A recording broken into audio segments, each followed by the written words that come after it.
Forge modeling and simulation community meeting or community get together. I sent out an agenda earlier this morning. So what we're going to talk about today is we're going to give an update for what's going on down at the Forge site in Milford. And then we're going to be, Professor Sharma is going to give us an overview of some of the simulation modeling his team has been doing as part of their Utah Forge award. Following that, we'll have some of the Utah Forge modeling team are going to give an update for some of the fracture flow, well placement, well completion type modeling, sensitivity analysis they've been doing. And then we'll just have a roundtable and a discussion. So as another reminder, some of you didn't catch this when we were chatting earlier before we started.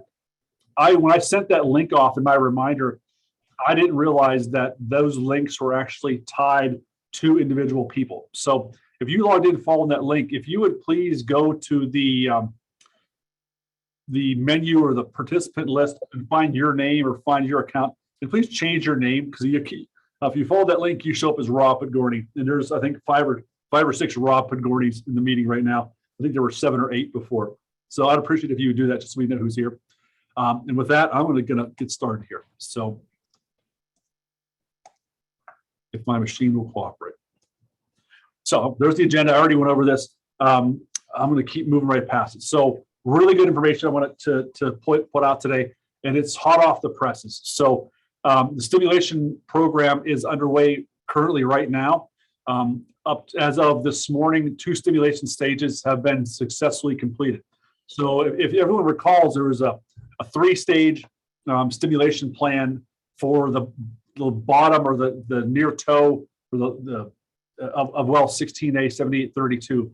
There was a stimulation that would happen in the open hole toe section, and then we moved up the well a certain distance, did a perforation, did that stimulation. They're going to move up the hole a little bit more and do another another perforation, another perf job, and do essentially a 3rd stimulation. So the open hole toe stimulation has been successfully completed, and the perforated zone 1 stimulation has been successfully completed up to date. And I'm very happy to report that so far they've been able to inject and follow the injection schedule that was essentially planned and modeled by our team and planned by the reservoir engineering team and John McLennan. So far the zones have taken the flow that they originally hoped they would. They've been able to follow the plans exactly. I'm very happy to report, those of you who have been following Forge for any length of time, some of our earlier stimulation tests in some of the other wells, we had a whole lot of problem with bridge plugs holding up to the temperature and pressures that we required. So far, if you can see my hand, I'll keep my fingers crossed. The bridge plug held. It held for the first, or I guess between the open hole toe and the perforation zone, the bridge plug held. So we're actually that's what actually enabled that the second simulation or the first perforation zone simulation to be successfully completed. Right now, the field team, they're prepping for stimulation number 3. They're tripping in the hole right now. I think it's probably the perf guns are going in. I'm not 100% sure. Things are happening pretty fast out there. But I'm told they should start the injection for stimulation 3 sometime late tonight or early tomorrow morning. Just with the depth they're going to, each trip in and out is about a 12-hour time frame. So I'm not sure where they're at on their trip in right now, but they're going to trip in and trip back out in order to make this work. So there's a whole lot of casing joints that need to get broken in order to make that happen. And I'll also say that, I'll talk about each one of those stimulation jobs in more detail in a moment. But thus far, the report I got from Joe Moore this morning is they've detected approximately 10,000 microseismic events on the seismic system. The maximum magnitude is detected was approximately negative 0.25. They're having some issues with the downhole seismic strings in some of the wells. And so they're actually doing a lot of manual processing right now, looking at the largest events to get the location. So I won't be able to talk about locations or hypocenters today or this morning, but that is actively being worked. We're getting good detections. So moving on. So here actually just for a background before I start talking about these things, if you can see my pointer, hopefully you can, here's well 16A. This is actually the well pad where all the fracs set up, all the tanks, pump trucks are set up. This is a trajectory of well 16A. So the first perforation happened in at about here. or I'm sorry, the first stimulation happened here in the toe of the well. This would be the final part of the well. The second one came up the hole. I'll have the exact numbers in following slides, but where the perforation zones were. Some of the issues that they're having with the deep seismic strings is the temperature sensitivity and the robustness for some of these systems. I don't know all the details, so I don't want to get I don't want to say anything out of turn or incorrect. But what I believe is happening right now is we do have a seismic string. I believe it's a 10 string or a 10 sensor string. I'm not sure the spacing, but that is down at near reservoir depth in well 5632. I believe in well 78B32 and 5832, they actually had to set the strings up. They actually had to pull them back out, do some fixes on them, and reset them at a little bit higher in the well, so they're a little bit lower temperature in order to keep those things functioning. Of course, we have nodals spread out all over the site, and also the distributed acoustic sensor for the fiber optics in a number of these wells also. So all these things are being brought to bear, and we're going to be moving on with the next stimulation, as I said earlier tonight. So stimulation number one, this was the open hole toe of the well. There's, I don't know the exact how much open hole there is. There's several hundred feet of open hole at the toe. We were able to get to a maximum injection rate of 50 barrels per minute, or approximately 2,100 gallons per minute, depending on where, if you're coming from a reservoir engineer or hydrology background. I figured I'd provide both. And I don't have a plot of the pressure time series from this well. I had a little trouble with connecting to the log or the rig and the pump truck setup. But basically it was reported as you expect. So this was, as you recall, it was a step test starting at 5 barrels per minute. They did a shear test earlier on at low rates. And then it did essentially bumped up in 5 barrel per minute increments all the way up to 50 barrels per minute. And as you would expect, the pressure bumped up at each step and it held pretty constant. It was a pretty classic step rate injection experiment. The max wellhead pressure was approximately 6,200 PSI. All in all, there are 4,500 barrels injected, or approximately almost 200,000 gallons of water. And at the conclusion of the experiment, they did flow back, and they actually got about half the water, about 2,100 barrels of flow back. That flow back reached a temperature of approximately 220 degrees C. So we did have two phases. It was a steam water flow back, where we get some steam coming in with the superheated water. Shown on the right is a picture of part of the flowback experiment. So, of course, there's your triple rig. That right there is the silencer. For those of you who aren't familiar with geothermals, most of the flowback is pumped into something that looks like a jet engine or a silencer. It doesn't really make it very quiet, but it does control the way when the steam, when the water flashes the steam, it can kind of control some of that and keep it under control. And of course, you can see the heat of the water and or the steam or the evaporation coming off that hot water. This was during the flowback part of the experiment. If you have questions, I'll check the chat when I get done, and we'll go from there. So the second stimulation, or in the first perforated zone, this was perfed over an interval of 10,560 to 10,580 feet measured depth in the well. They did 20 feet of perforation, 6 shots per foot with a 60-degree phasing. There were 21 gram charges. This did correspond to recommendations that we actually prepared based on criticality analysis, or a critically stressed fracture analysis of the natural fracture system. So from our experience in well 5832, we did some of the initial perforation and stimulation testing. We saw pretty good correlation where we looked at critically stressed fractures. And I think Alita Finella is on today. I may ask her to weigh in a little bit on my next slide. But we're going to actually make some recommendations to the field team or the reservoir engineering team, where we have the highest probability of getting these natural fractures to either to propagate or to reopen. So that's where that was done. So in this test, since we're going through perforations, the plan was to go to a maximum of 35 barrels per minute, which was achieved. That's approximately 1,500 gallons per minute. I'm putting in approximately 6,500 PSI max wellhead pressure. I didn't get correlation from this by the reservoir engineering team. I just looked at the field plot at a pretty coarse scale from the rig. And so that, so take that with a little bit of grain of salt. We'll look at that more. There was a total of 2,500 barrels injected, or a little over 100,000 gallons. And about half, they did get about half of it back in flowback. Temperature was a little bit cooler, as we'd expect. We were further up the hole. It was about 205 degrees C. So this is actually kind of the plot for where we actually chose or made recommendations for these stimulation zones. Alita, do you want to comment on any of this, if you're here? Hey, I just found my unmute button there. No worries. Yeah.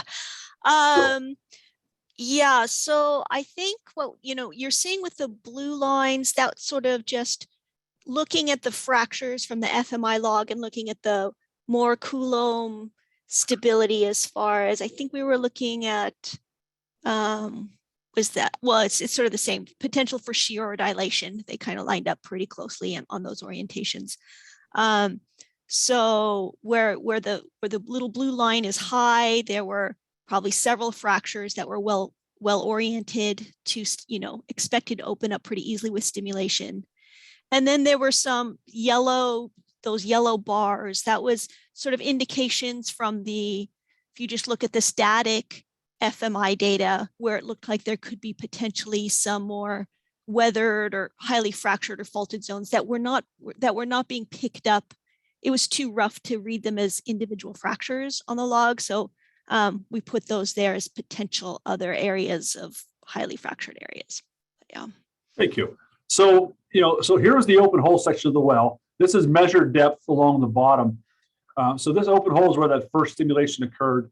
It was open from 10,787 to 10,983.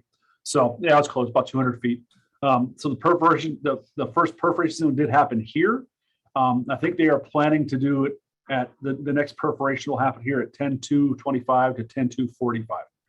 I'm going to move on here. So here actually this is a screen grab of the broadcast from the Liberty rig at the site. So this is showing pressure over time. Blue is the injection flow rate. Red is the measured wellhead pressure. White is the estimated bottom hole pressure over time. So this time scale covers from 7:20, about 90 minutes. So 7:30 in the morning to 9 in the morning yesterday. And what you can see is the flow rate did bump up in 5 barrel per minute increments, topping out at 35 barrels per minute. You can see here the red in the red pressure. We had this maximum pressure. I estimated this to be 6,500. These scale bars or the grids don't align with the units over because there's so much different things being plotted. But interestingly enough, we did see a decline in pressure over time. So it spiked up, broke over, and then pressure started coming up and it would climb with each bump. But then about halfway through the test, we saw pressures continually declining, even with the increase in flow rate. So lots of things can explain that. I'm not going to get too far ahead of trying to explain it, but that is something we will be looking at in great detail.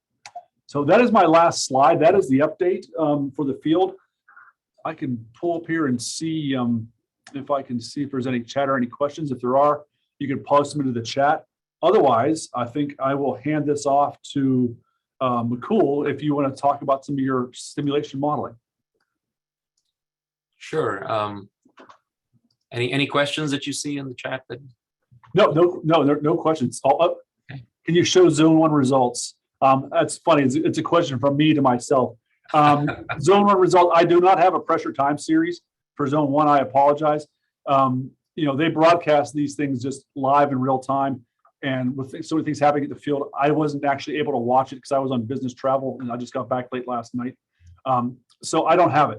But we will, as we get that stuff, all these data will be made available. They will be put on the GDR and available for everyone to use.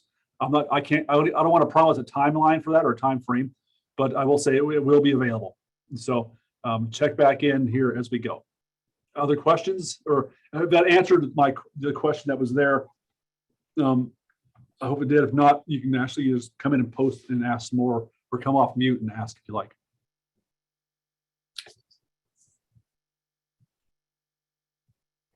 And silence means that we're going to hand it off to Mukul.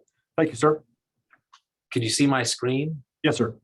Okay, great. So hopefully it's the full, so you can see the slide. It is correct. Okay, and so thank you, Robert, for that update. Appreciate it. In fact, that's what we're going to be working on next, as I'll show you here. Meng is the PhD student working on this and the DFN modeling of the Forge location. I'll just outline what I'm going to talk about. I'll try to be quick through the slides so that, and if you have any questions or more detail, I'll be happy to go back and answer those.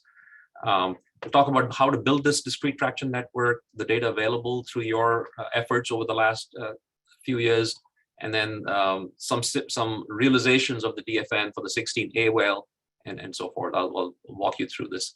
So essentially, in any of these DFN models, and including ours, these fractures are explicitly expressed in terms of planes of weakness with a certain distribution of fracture orientation, length, and density.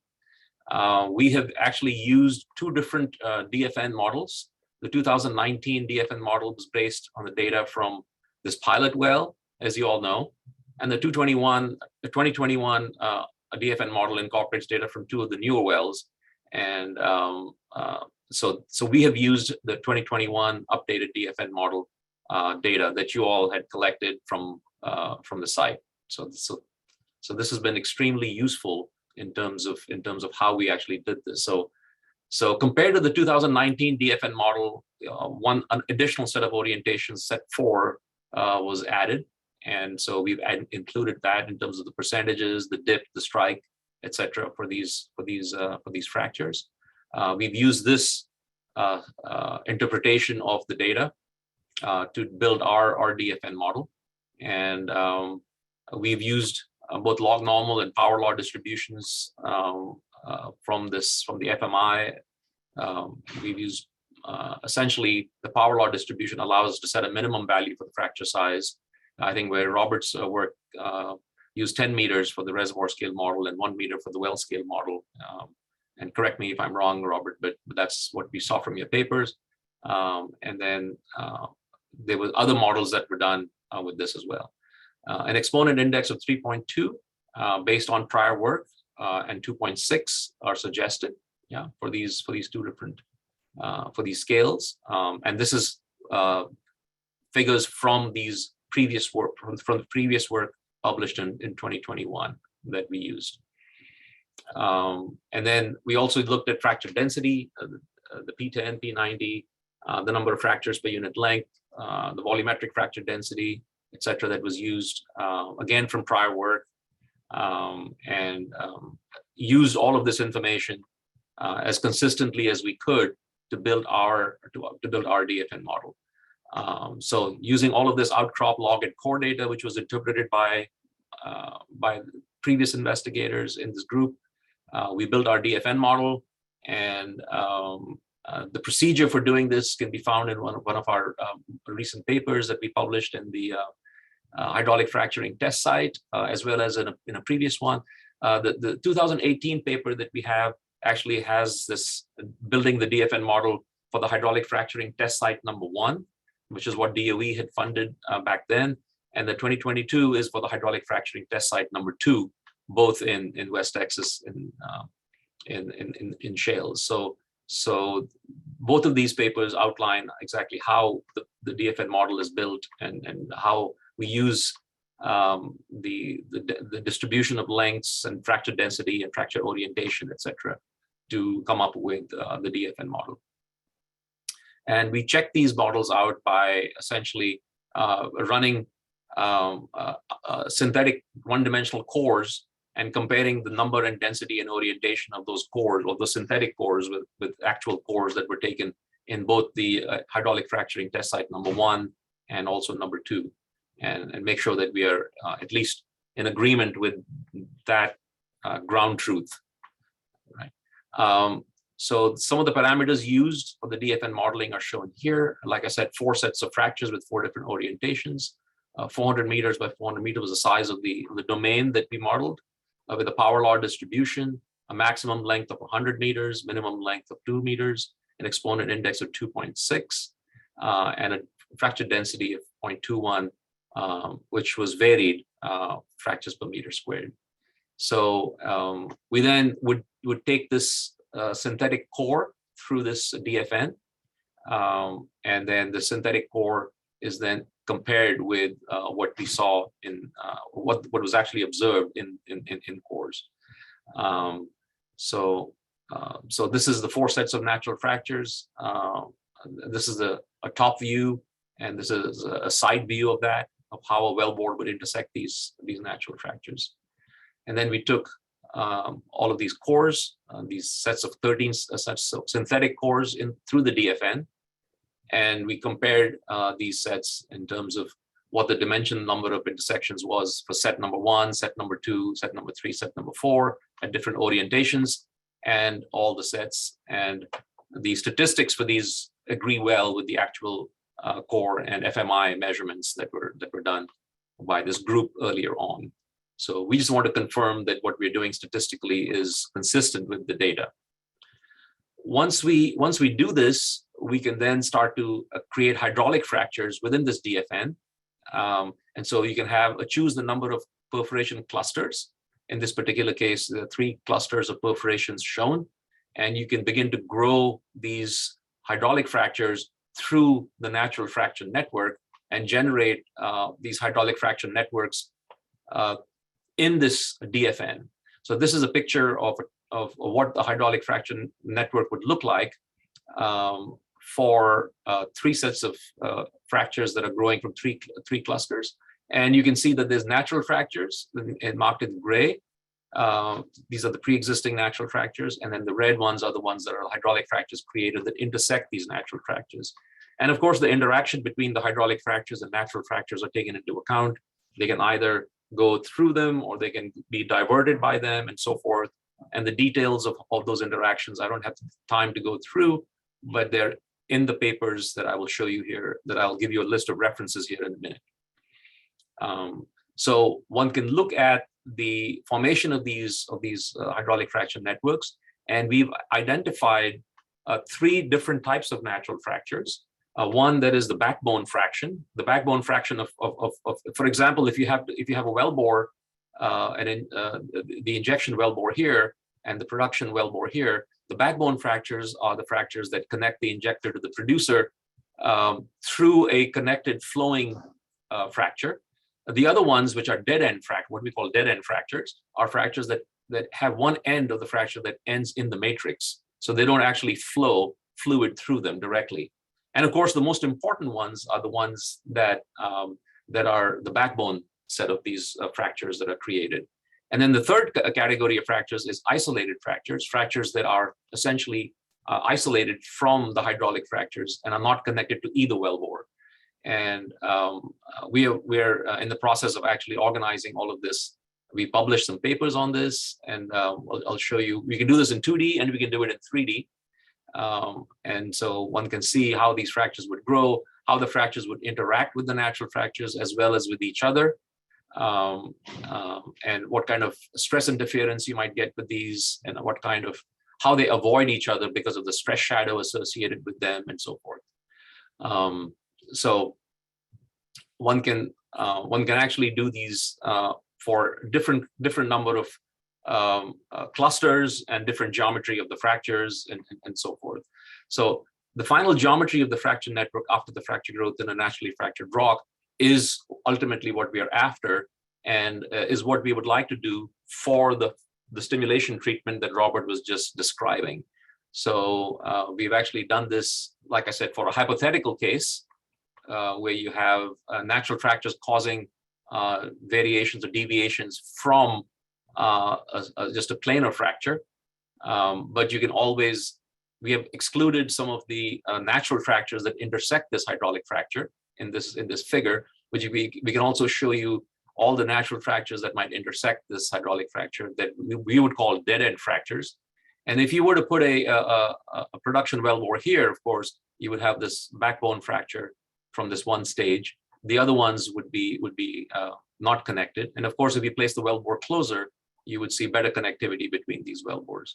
So what we plan to do in the coming month or so would be to actually refine the simulations as the data becomes available, history match the net pressure from the actual fracturing treatment, which we have done earlier for the hydraulic fracturing test site, but we would like to do that for the forge site, just the data that Robert was showing earlier. We'd like to history match this net pressure data, and then run sensitivity cases by changing different parameters, some geological parameters, pumping schedules, stress fields, and so forth, and see if we can get a good match. What I haven't shown you actually is the model that we've run also generates microseismic events. So we can actually compare the microseismic events that are generated and measured in the field with microseismic events that we generate from our geomechanical model. And by comparing those two, we can hopefully get a better picture of where the fractures are going and how far they're traveling and what kind of natural fractures they're activating. So we intend to actually look at all of those data sets and compare them with our geomechanical modeling simulations, and then distinguish between connected and disconnected fractures for geothermal calculations, which also can be done with the same simulator. So you can also run geothermal calculations with the simulator because it has an energy balance and heat flux calculations and so forth. And then start to look at things like effective well spacing and well location, spacing between perforation clusters to try and see if we can have some input into any subsequent stimulation programs that would be done. So here's a set of references. The ones in blue are ones that are directly related to geothermal. These are the recent publications over the last couple of years, looking at the formation of complex fracture networks in naturally fractured geothermal reservoirs. So this is a paper that has a lot of detail in it. This one on looking at microseismic mapping of these fracture networks. We're going to present this at the Rock Mechanics meeting in Santa Fe, where some of you are going to be there. So we're planning on, we just submitted this a couple of weeks ago. So this is very recent work. And then some work related to effective well placement. Again, we're presenting a couple of papers at ERTEC on this, on the geothermal systems, and looking at the effects of flow and connectivity of fracture networks in naturally fractured geothermal systems. So this is something we've has just been accepted for one of the SPE journals for looking at connectivity between these fracture networks, what impact that has. So we'd be happy to send you any and all of these papers if you're interested. This is fairly recent work, and some of the older work goes back to the hydraulic fracturing test site, which was a DOE project as well, looking at the fracture connectivity and fracture growth, hydraulic fracture growth in naturally fractured systems. This was presented at the hydraulic fracturing conference in the Woodlands in 22. And there was one presented a couple of years before that as well. So with that, I'm going to stop and thank you and take any questions.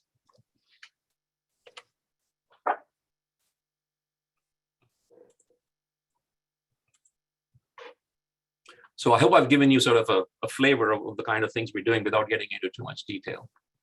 No, that was a great presentation, Cole. Thank you. We do have a few questions. I'll relay them to you. And if we need a follow-up, I'll ask the submitter to chime in verbally. But can you briefly comment on the criteria used when a microseismic event is declared in these simulations? Yes, so we actually calculate the moment tensor based on the displacement, because we actually calculate the displacements and the orientations of the normal vector of the displacements. So based on those displacements, we can actually compute the moment magnitude and the moment tensor. Well, I believe is that you, Kyla? Do you want to follow up on that? I can tell by your little thumb shot picture it's you. It says it's me because my error would send out the link. Oh yeah, it is me, Kayla from Lawrence Livermore. Yeah, I was actually wondering, oftentimes there's some criteria, a physics-based criteria, such as the Coulomb failure criteria or some rate and state properties that are used when declaring the onset of a seismic event. And so do you use a displacement criteria, like when you have a minimum displacement over some threshold or something like that? Like, just curious what criteria you're using to describe the onset. Yeah, so so these failure events can occur in shear or dilation, either one, and we check both. So we use a Moore Coulomb type failure criteria for shear, and we also check for dilation. And in either case, once that criteria is satisfied, then we actually compute the displacements, and that displacement is then used to calculate the moment tensor. Yep. So that publication that you listed, the efficient simulator for microseismic mapping, does that have more information on this? It does. It actually does. Yes. So I'll be happy to send it to you. That'd be great. Thank you so much. So yeah, McCool, if you wouldn't mind, I actually did get the Forge team did get a shared space set up for us on the Data Foundry. That's the DOE site. So if you would share those papers, I could put a folder in there under your name and people come grab them there. I'm not sure, I don't want to be emailing and sending them out for copyright issues, but if you want to put them in a place or give them to me and I'll put them there with your permission. I think that would be fine as long as it's, I think that's legal to do, right? These, I believe so. I believe so. yeah. So, So I'll be happy to put them out if I don't think that's a public space, so I think it's okay to put publications there. I think okay, that'd be if fine. you would send them to me, then I'll put them there, and I believe I'll be announcing that location to everyone. I think I'll have to create an account for everyone on the meeting so they can get access to them. But I will do that in the next week if you want to send those to me. So I will do that, or I can put them directly on if you want me to. Either way. I'll follow up with you privately. Okay. Next set of questions comes from Alida Finella. Alida, I'll just let you ask them instead of me reading, since your name actually shows up. Yeah, sure. So I was a little confused about the geometry on your like slide 16. You know how you have X and Y.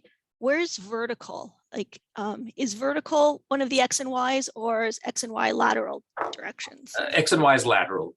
Okay, so you've got these long, skinny fractures propagating laterally.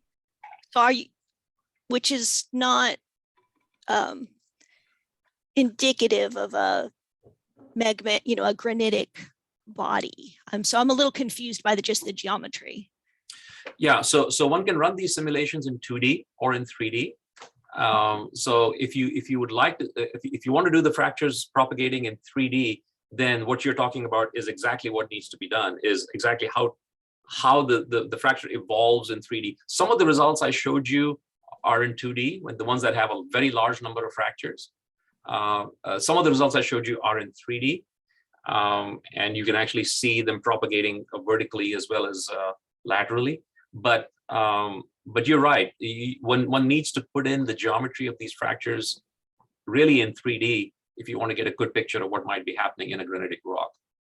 Was that your question, or did I Oh yeah, that? no, that was it. No, perfect. And then I just had one other question. Was you were talking about comparing your DFN intersection statistics, your 1D fracture intersection statistics with core, and I was a little confused whether you were talking about the Forge core data, because I didn't think we don't have very much of that.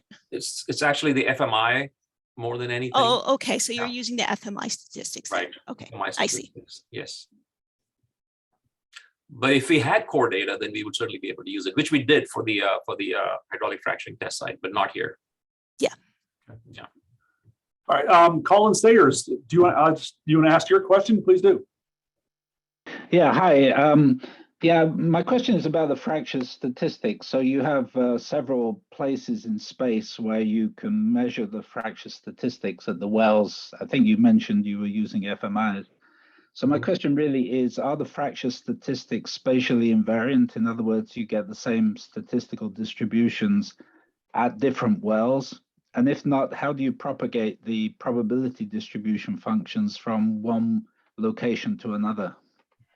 So I think, McCool, that's really not a question for you. That's more of a question for Alida. I was just going to say, I think Alida might be a better person to answer that question. So Alida, back to you if you don't mind.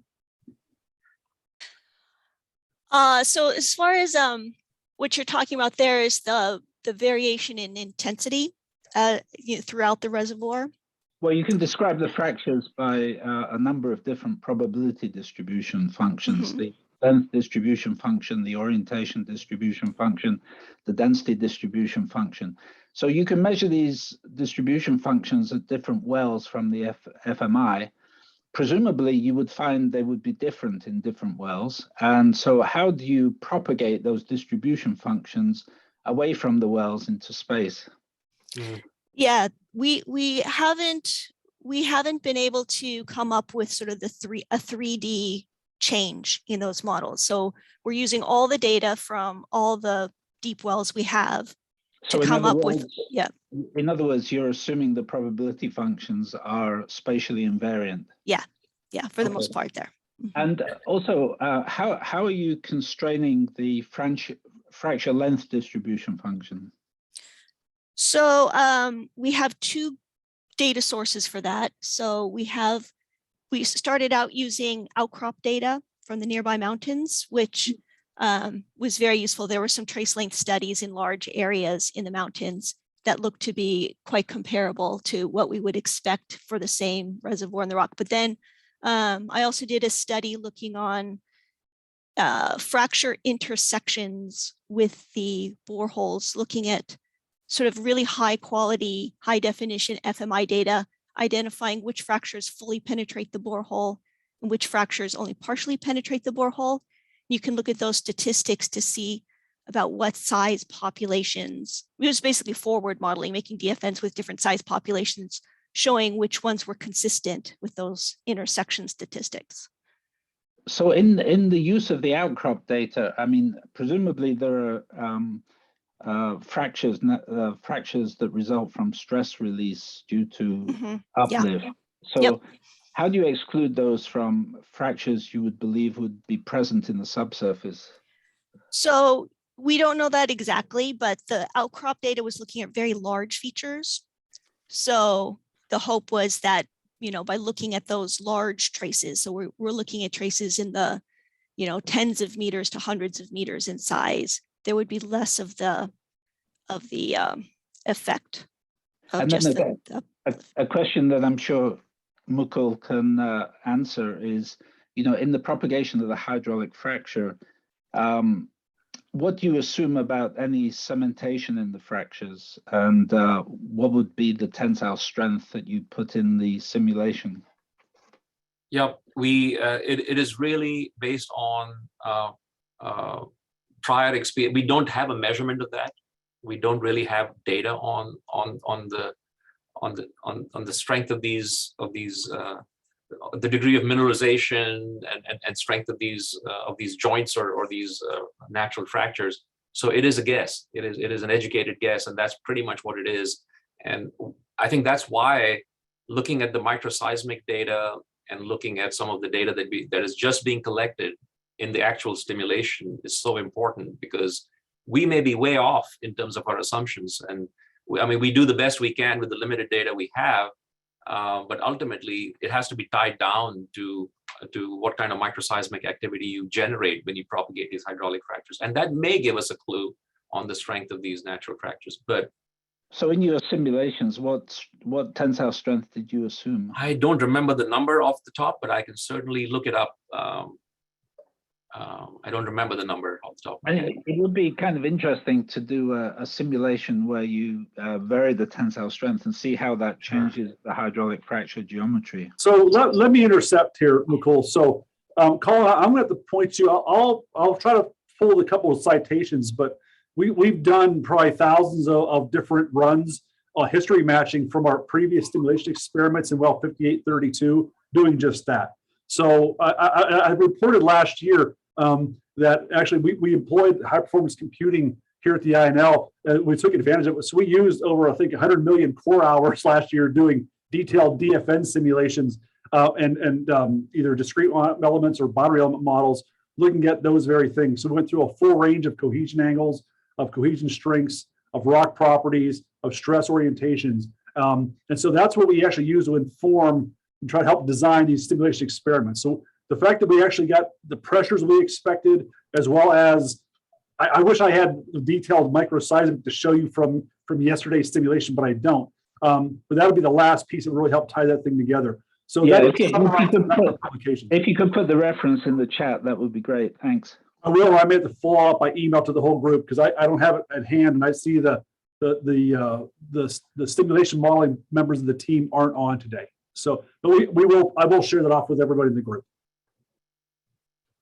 We had one more question come in, and I think we're okay on time. So if you don't mind, McCool, to entertain one more question. Sure. And I'm sorry for the submitter. I'm going to let you ask it yourself, but I'm not sure how to pronounce your name. Is it Hayes? But from University of North Dakota. Would you just please come on and ask your question?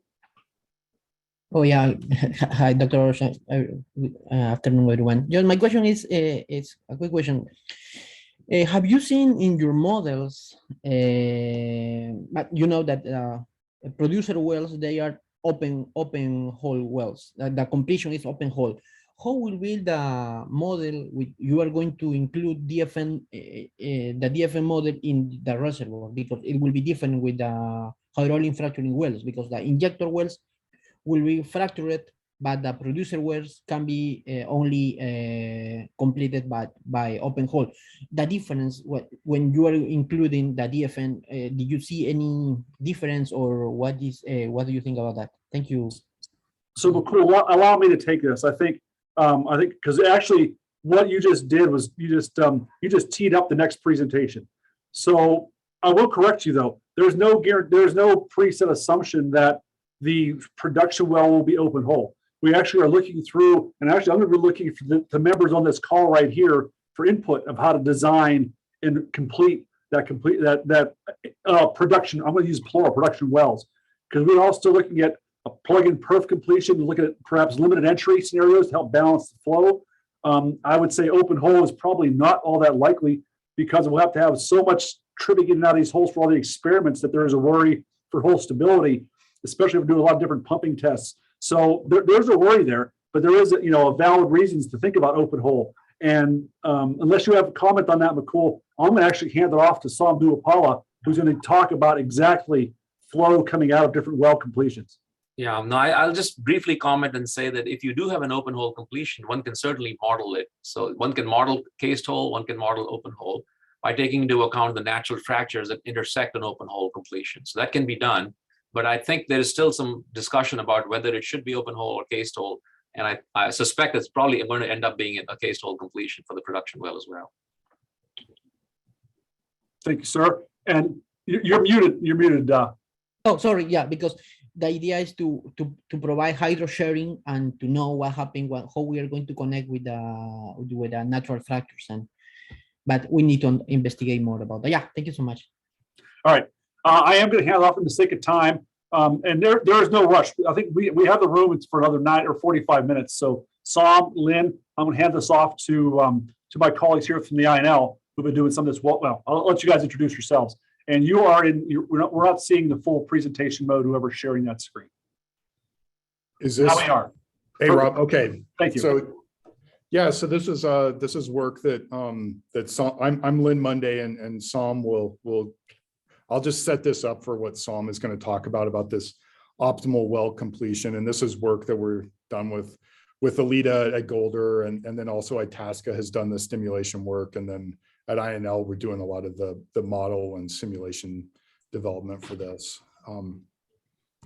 Okay, so here's the sensitivity analysis. Is we want to have an injection site in these wells and want to pump water through these DFNs. So this is a small DFN that we had started with, and we wanted to look at the production and know where to place the production location for some type of DFN network.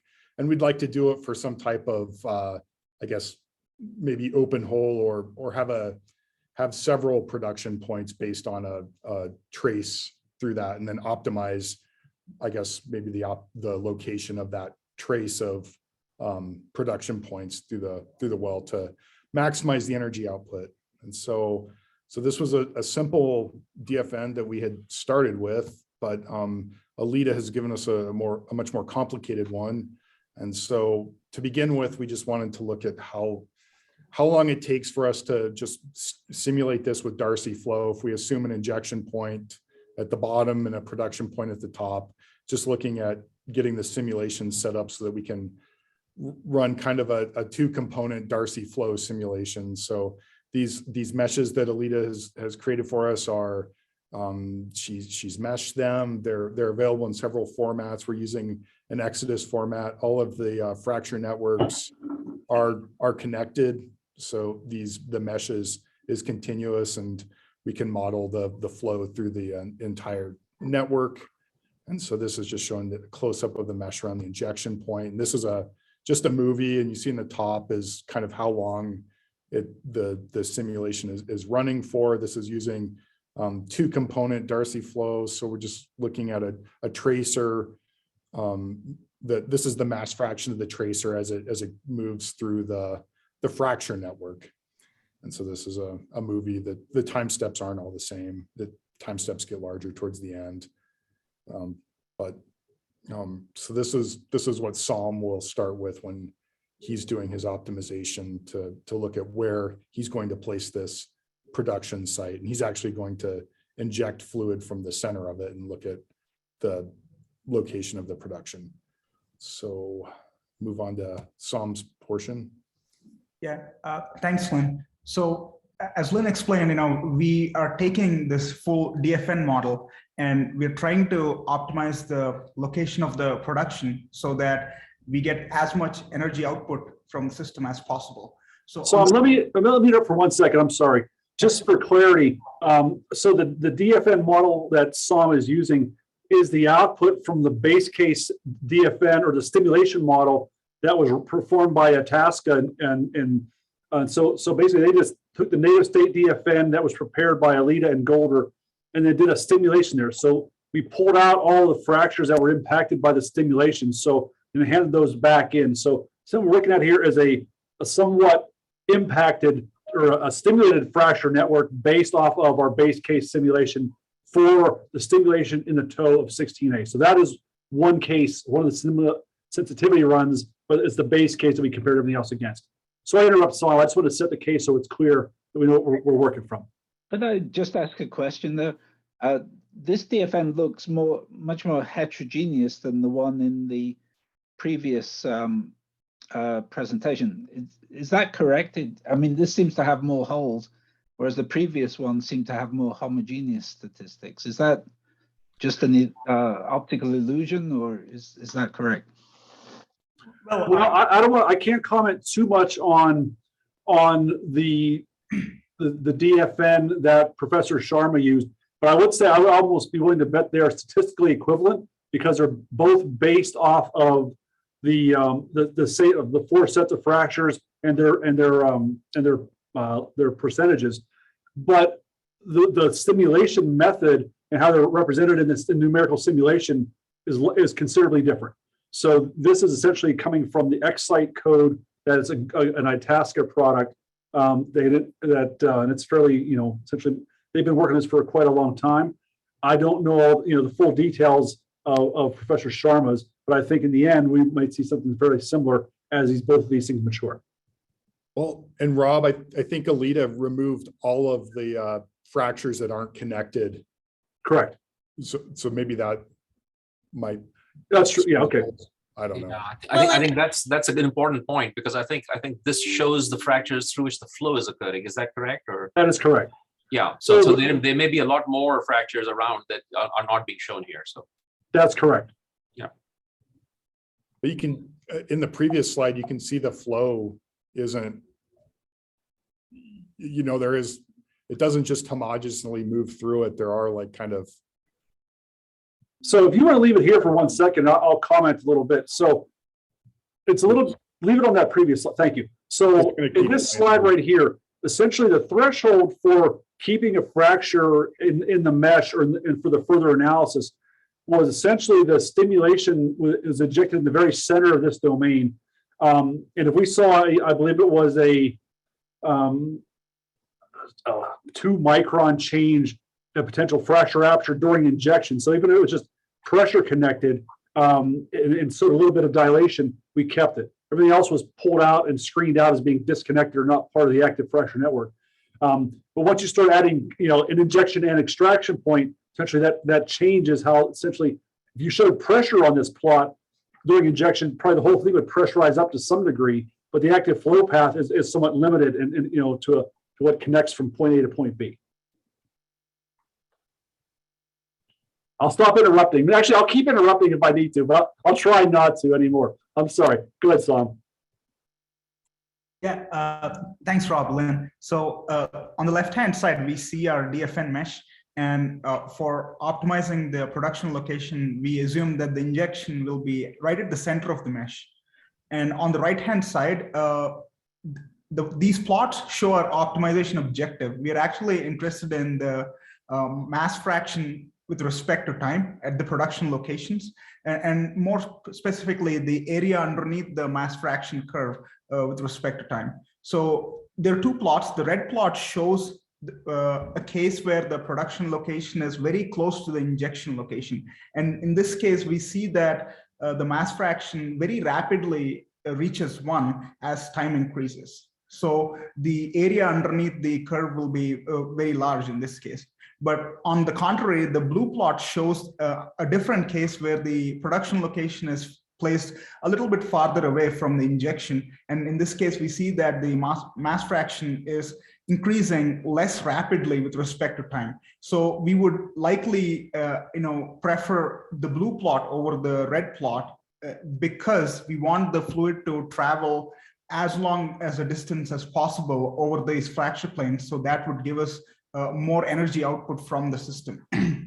So in kind of summary, our optimization objective is the area underneath the mass fraction curve with respect to time. And we want to minimize that area. So that implies that we're ensuring that the fluid is traveling as large as distance as possible. Next slide, please, Lynn. So for solving the optimization problem, the relationship between the output quantity of interest and the inputs, the input is the coordinates of the production location. So that input-output relationship, it can be extremely nonlinear. And also these DFN models are computationally very expensive. I mean, depending upon how much injection time that we're interested in, these simulations can take several hours on multiple processors. So one thing to ensure that we are properly capturing the nonlinearity and also to ensure that we are optimizing more efficiently, we are relying on a stochastic optimization algorithm called as the parallel subset simulation algorithm. The schematic here shows the working principle of parallel subset simulation. The idea is that we, at the fundamental level, we simulate some random coordinates of the production locations. That is known as the first subset or the first level of optimization. And then after we do that, then the algorithm initiates these hundreds of Markov chains, which explore the input space much more efficiently than other crude optimization-based methods. So these Markov chains ensure that as the optimization level increases, the optimization objective keeps on getting minimum or maximum depending upon how we are setting up the problem. One advantage is that this parallel subset simulation algorithm can be easily scaled to massively parallel computing. In fact, these hundreds of Markov chains can be run in parallel on separate sets of processors. So that would give us a significant amount of computational efficiency, especially when we're dealing with these large DFN models, which themselves can take a lot of simulation time. So we implemented this algorithm very recently in the Moose computational environment, which is being relied on by the Falcon software tool for simulating these DFN models. Next slide, please. So on this slide and the next slide, I will talk about some ongoing work with respect to optimizing the production location. Again, on the left-hand side is our fraction network model, but this time we removed the colors and just showed the bare mesh. The red dot, if you can see at the center, is the injection location. So we are sampling the production locations in the first level of the parallel subset simulation algorithm randomly within a bounding box. And within the Falcon app, we have a node locator algorithm, which automatically locates the nearest node on the fraction network based upon the sampled production coordinate. We run this transient simulation for 10 days for each simulation, and each of this simulation takes about 5 hours on 10 processors. So when we're doing the optimization problem, we have to run hundreds of simulations before we get an optimized solution. Next slide, please. So these are some of our results. The top row, where we see two figures, correspond to level 1 of the optimization. Actually, on the top row, the figure on the left-hand side shows the random production coordinates, and corresponding to those production coordinates, the plot on the top shows the output value or the integrated tracer mass fraction value at the end of the simulation. So we sampled like 200 production coordinates, and we see that these output values can vary anywhere between somewhere close to 0 and go all the way up to 70 700,000. So we want to actually minimize the tracer mass fraction integral. So then the level 2 of the optimization algorithm kicks in, where these Markov chains sample only those regions that give us the minimized value of the tracer mass fraction integral. And on the left-hand side, we can see that the production coordinates now that are being sampled are all giving us output values that are very small compared to what these were in level 1 of the optimization. Because if you see the plot on the bottom right-hand side, the tracer output values are all very close to 0. So the production locations in the level 2 corresponds to those locations that are giving the optimized value of the energy output, basically. So this is where we are. Right now, we're actually trying to scale this implementation to use many more samples. Right now, we only use like 200 samples for each level of optimization, but we would want to scale it to use like 2,000 or maybe even 5,000 samples for each level, so that the space is much more well explored. And we would also want to investigate better optimization objectives, because what we're seeing right now is that the farther we are away from the injection location, the better is the optimization. That's what we're seeing. But we would want to investigate better optimization objectives as well. And we would also want to run the simulation for beyond 10 days, maybe for like 30 days, which would require more simulation time for each evaluation. These are the 3 things that we are focusing on right now. Maybe Lynn. Yeah, Thank you. Yeah, go ahead then. well, I guess, yeah, right now we're kind of just hitting the point where it takes about 10 days for the flow to reach these points. So that's why the next level 2 is so low, is because over 10 days, the flow barely reaches those points. So I'm going to take one step back just for clarity. So what the purpose of this is we're trying to think about where to put well 16B, or essentially our first extraction well. There's a number of different things that are wanted to accomplish with that well. One is to confirm connection between 16A that we just stimulated and the outflow well.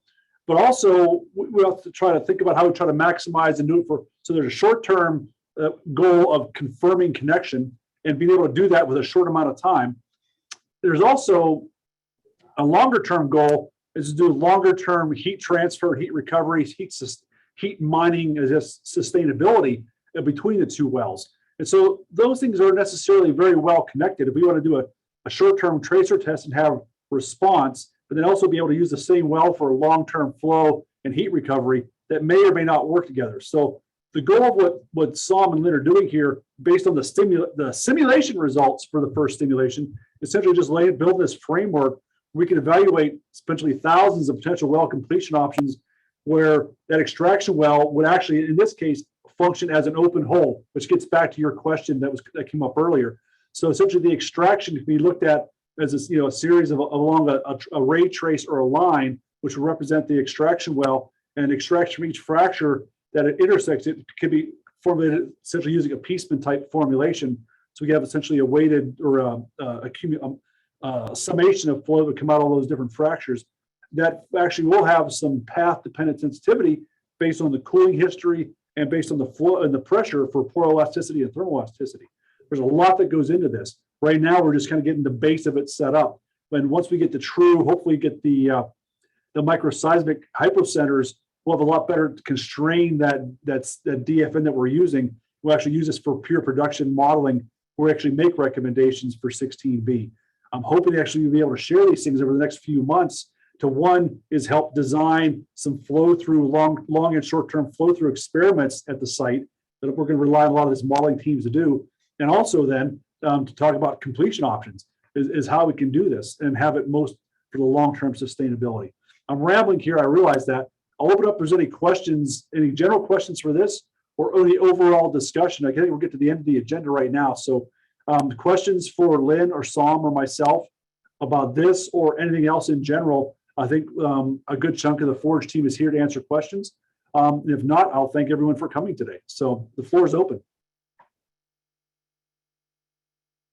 And with this model, Som and Lynn, would this model also be able to include any kind of geomechanics in it? Or is this purely a flow model? Or Yeah, this is flow. I'll let Rob answer it though. Okay, so yeah, I'll answer. So cool. So yeah, so right now, originally, why we're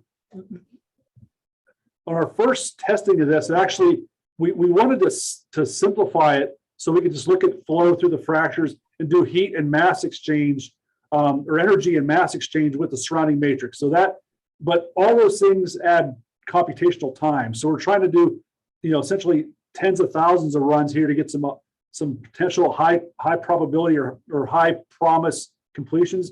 And then from there, we'll actually go back in and actually do it. We'll include mechanics essentially for fracture dilation and sort of shear propagation. We won't actually do a whole lot. Well, we won't do propagation. We could do permeability and evolution of the fracture apertures. We are looking also to do this with to move it into a phase field so we actually grow the fractures, but we can actually dilate them, have permeability feedbacks for the thermal and the pore elasticity. And then also we're going to be adding into this the chemical reactions and geochemistry for looking at changes in fracture aperture by precipitation or dissolution of the fracture walls. So all that will eventually make it into here, but right now we're at the screening level. So we don't want to add the computational burden to it at this point. thank you. Are there any other questions?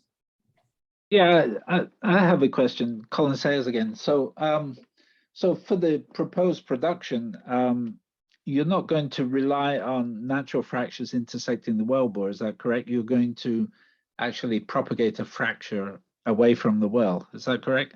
No, that's not correct. Well. That's to be determined. So our goal is that the fracture we just created yesterday and 2 days ago, and that we'll create tomorrow morning, will actually be our goal is to actually propagate hydraulic fractures or hydraulically connected fracture network at least 100 meters away from the injection well. So, and actually they are injecting tracer and other substance. I forget all the tracers they're injecting in with the injectate. So we will actually, we go back through and drill the second well, try to either core or detect those tracers geophysically to see if that fracturing fluid, we intersect where it was. So in an optimal scenario, we will have a self-prop, or at least a simulated fracture that actually does connect between the two wells. Whether we have to do additional stimulation is to be determined, or stimulation in the production well is to be determined. That is, we have that built into our plan that if it's necessary for remedial stimulation, we will do it, but it's not guaranteed that we'll need it just yet. Okay, so if I understand your response, basically the plan A, if you like, is to rely on natural fractures intersecting the wells and not to hydraulically fracture. No, I think you're misunderstanding. So there may be natural fractures that we will intersect, but those natural fractures have been stimulated or enhanced by the injection that's already occurred. Okay, because my question really is that, if you're going to propagate hydraulic fractures out, does it really matter where you put the wells? Because if the statistics of the DFN are spatially invariant, aren't you going to get you would expect the same result wherever you put the wells, assuming they're oriented the same way relative to the in situ stress field? Because you only sample the natural fracture network where the wells intersect them, right? So if your plan is to propagate out a hydraulic fracture, it would seem you'd expect the same wherever you frac. No, not really, because it has to go with how far a hydraulic fracture or a tensile failure moves away from the injection well. So based on most of our preliminary modeling, using a very wide and range, and actually what we calibrated to from the previous experiments, was that hydraulic fracture only propagates a certain distance, and that distance can be variable, away from the injection well. At some point, that hydraulic fracture is arrested or encounters natural fractures that actually can be stimulated either by dilation or by shear. And actually then those natural fractures take over and they become somewhat stimulated. So they're not hydraulically failing, but they are being enhanced by the natural fractures in the rock. That's what you're seeing here for some of these things. Yeah, correct. But at the position where it does intersect with that natural fraction network, you have no information on the natural fraction network because the only information on the natural fraction network you have is at the wells where you actually intersect the natural fractures. And since Can I jump in here too? Because we're actually hoping for more information from the microseismic response from the stimulation. So we're hoping to constrain the DFN more once we have that microseismic data located. Right, but for planning purposes, right, you don't know where the natural fractures are until you hit them with the hydraulic fracture, right, and see the microseismic response. So if the statistics are homogeneous, as was said, then spatially invariant, then why would you favor one position over another? Well, let me interrupt. So I'll answer this and we're going to move on. So, right now, yeah, we are dealing with a stochastic fracture network. We've got a number of realizations based on those stochastic parameters. So what we've done so far is actually to develop all of the necessary computational tools to do a full analysis. That final analysis will come, and it should be informed by essentially the microseismic hypocenters. So we should have we plan to have or hope to have essentially a mapping of which natural fractures have been stimulated. So we'll reduce a lot of the uncertainty and have information so it won't be purely stochastic away from the injection well. So at the final stage, we should have a deterministic, at least some level of determinism away from the current wells that we have. And based on that is what we'll do our final analysis on as to recommendations as to where and what orientation to put the extraction well. I have my hand up. Yeah, I see two people with their hands up. One of them is named me. Other one, but whoever's named me, I'll ask you to hold your comments. Our colleague from University of North Dakota, you want to ask a follow-up question? Please do. Yeah, please. Again, do you consider here because your DFN model, you're considering one of them the natural fractures, and do you consider the short circuiting on how affect this in your model? Because if you populate with a lot of DFNs or with a lot of natural fractures, it's possible to recreate channelings. And in the oil and gas industry, when you have those and when you inject in water fluiding projects, you are going to create channels, and that will be not efficient. It will be the same here, or do you consider that short circuiting problems? Of course, that's the whole purpose of this analysis, is to essentially look at what the potential short circuiting would be. It'll become really important once he's putting in the thermal, the chemical, and the poroelastic feedbacks. So once we actually have a spatially and temporally varying permeability field based on the injection, that feedback will become even more important. But for right now, we're looking at essentially, where we can encounter the most tortuous flow path.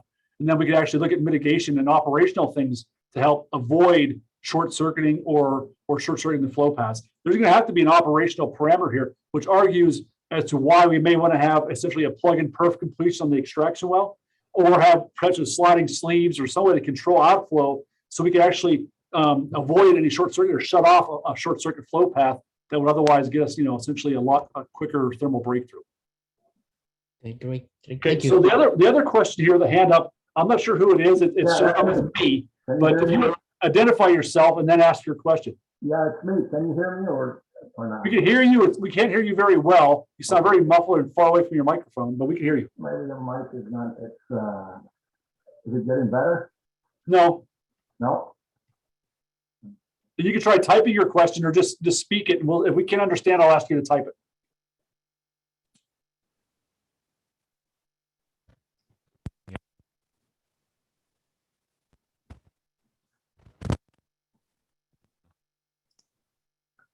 Okay, let's see. We don't hear you at all now.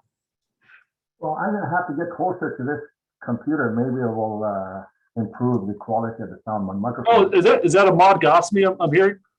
Is it Yeah, type your question. clear or nothing? Try it. We can hear you. Not very well, but we can hear you. Okay.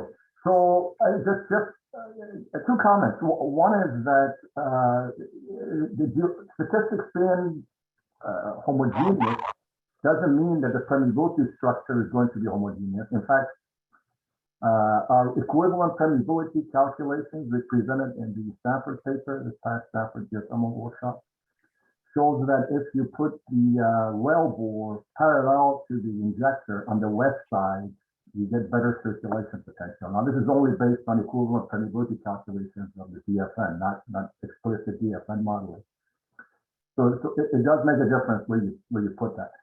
The other thing is that if you just rely on the DFN by itself, as we know it currently, you won't get really good circulation. So you have to have some kind of a hydraulic fracture placed in it of some sort, whatever it is, either it's a mode 1, mixed mode, whatever it might be. So that's just two comments I wanted to make. Okay. I don't have a response other than thank you. And by doing that, please email me after the call here, because you just volunteered to give a short presentation on the paper you just mentioned at our next meeting. So thanks for volunteering. That's how it works. If you ask too many questions, I just call you to speak at our next meeting. So other questions, and if anyone would like, so I should put this out there. If anyone has information they want to share, progress from either their Forge funded R&D project or otherwise that you'd like to share with the team or with the group, please email me and I'd be happy to add people to the agenda.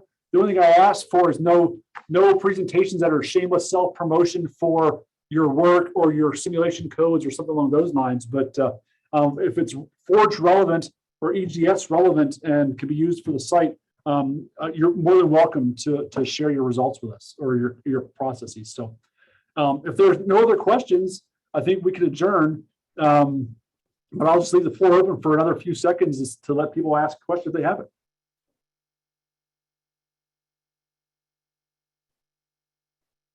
All right, I thank everyone. Have a great rest of your day. I will follow up with some of the information I said I would provide, and also along with the shared folder for the papers. Everyone keep your fingers crossed. We have another stimulation happening tomorrow morning or throughout the night tonight. So I'm knocking on wood that we continue with our streak of being able to stimulate according to plan. And we're hoping for success. So I thank everyone and have a great rest of your day. Good luck. Thank you. Bye.